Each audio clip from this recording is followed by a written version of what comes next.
Welcome back to This is a Commander channel, where this is a Commander channel, and today I'm going to talk about Commander, tough rules, and cool interactions, episode 54. Today's episode is going to go over one of the new cards from the Warhammer 40k product, and I'll cover two things about it. The first is that there are other ways of triggering this card that many players may not think that will trigger it.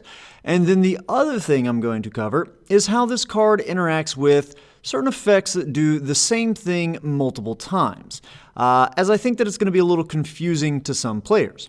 The new card is Khârn the Betrayer, so let's read what all he does.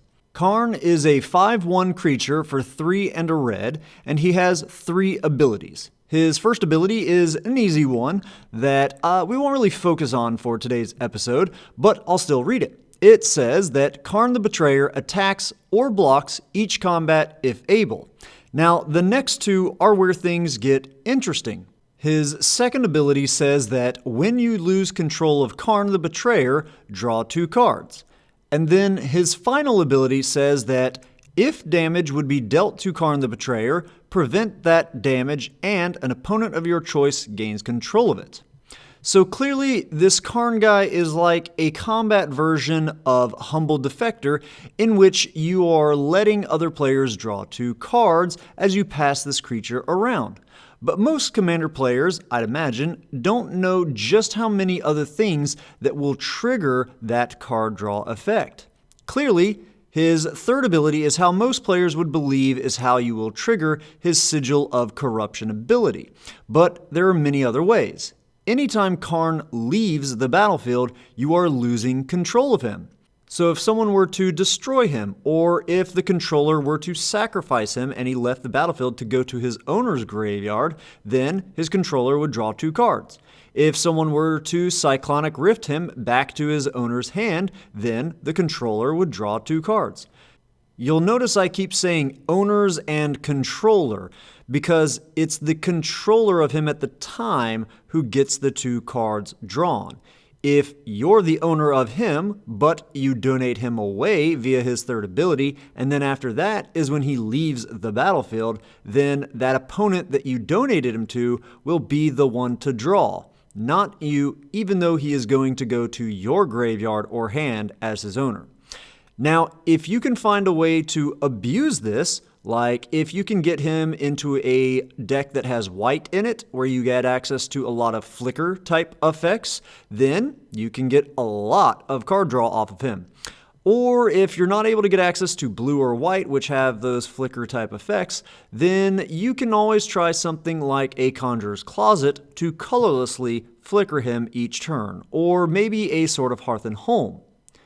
So if you see this guy getting played in one of your games, or if you happen to actually build a deck with him in mind as your commander, always keep that in mind, that there are lots of ways to lose control of him just by getting him to leave the battlefield. Now on to the other part of Khârn that I think might confuse some players out there.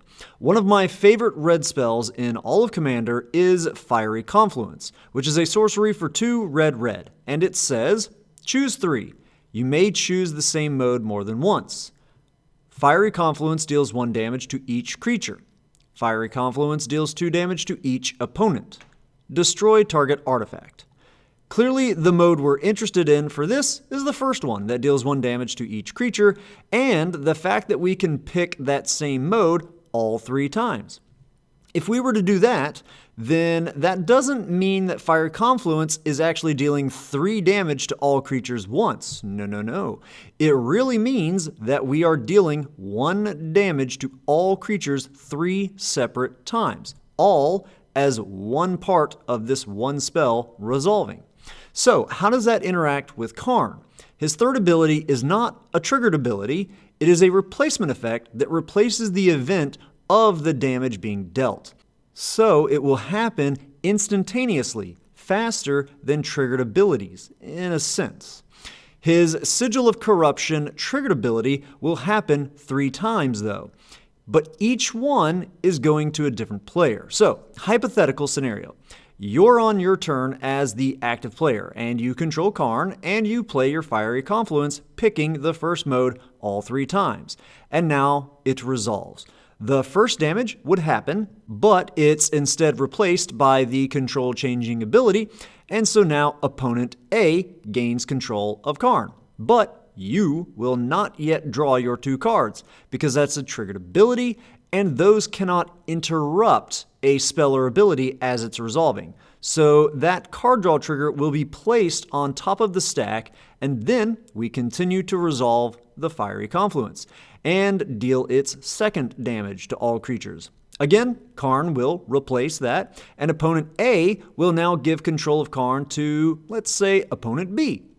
So now opponent A will have their trigger to draw 2 cards placed on top of the stack, just above yours. And finally, we do that all again. This time, opponent B decides to give control of Khârn to opponent C. Opponent B gets the draw 2 trigger on the stack above the 2 other triggers, and now that Fiery Confluence is done resolving.